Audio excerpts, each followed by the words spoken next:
করব কাজ গর্ব দেশ সবার আগে বাংলাদেশ, সেই বাংলাদেশ সবার থাকবে। আমাদের নেতা তারেক রহমান তার পরিকল্পনা এই দেশকে একটা সৌন্দর্য একটা দেশ করবে, যে দেশের মাঝে দুর্নীতি থাকবে না, কোনো হিংসা থাকবে না, মারামারি থাকবে না, অহংকার থাকবে না, সবাইকে নিয়ে সুন্দর একটা বাংলাদেশ করবে।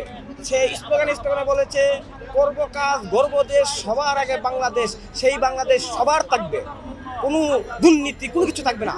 তার কিছু প্রমাণ আমি পেপারের মাঝে পেয়েছি, তাই আপনাকে এটা তুলে ধরে দিচ্ছি। কি পেয়েছেন? আপনি দেখেন এই যে পেপারের নাম, ঠিক আছে, এখানে দেখেন আপনি লেখা আছে ডিসি সম্মেলন, প্রধানমন্ত্রী তারেক রহমানের বাতা, দুর্নীতির সাথে কম্বোজ করতে চাই না। মানে এটা আমার কথা না, পেপারের কথা, আমার নেতার কথা কি বলেছে।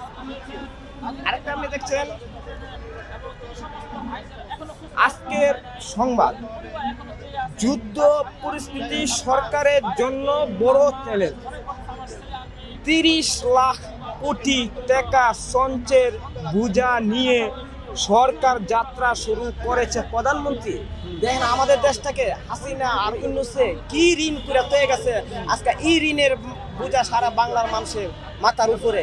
কিন্তু এই 30 লাখ সঞ্চয়ের বোঝা নিয়ে আমাদের তারেক রহমান সরকার প্রধানমন্ত্রী, ইনশাআল্লাহ আমরা সবাই সরকারের পাশে থাকবো এবং এই সরকার ঋণের পূজা দিয়ে আমাদের দেশকে সবার আশা আকাঙ্ক্ষা পূর্ণ করতে হবে, এই দেশকে উন্নতশীল বিশ্বের কাছে মর্যাদা করতে হবে, সবাই সরকারের পাশে থাকতে হবে। কিন্তু কিছু বিরোধী দল আছে সরকারের একটু বুলফা একটু বড় ধরে সরকারের খালি বদনাম করে, ভালোটারে সুনাম ধরে না, খালি বদনামের চেষ্টা করতেছে। কিন্তু ইত্যা জবাব জনগণ দিবে, কারণ এই দেশটা বহুত দিন পরে জনগণের রায়ে সরকার হয়েছে বুটে, তাই এই সরকার জনগণকে নিয়েই পেপারের মাঝে দেখছেন তার আশা আকাঙ্ক্ষা কি দেশকে নিয়ে। কোনো ধর্ম নিয়ে কেউ হিংসা থাকবো না, সবাইকে নিয়ে আমরা এই যার যা ধর্ম হোক সমস্যা নেই, সবাই আমরা বাই বাই, এই দেশের মানুষ, এই বাঙালি আমরা সবাই, আমরা বাংলাদেশে সবাই আমরা বাই বাই, এক কথা।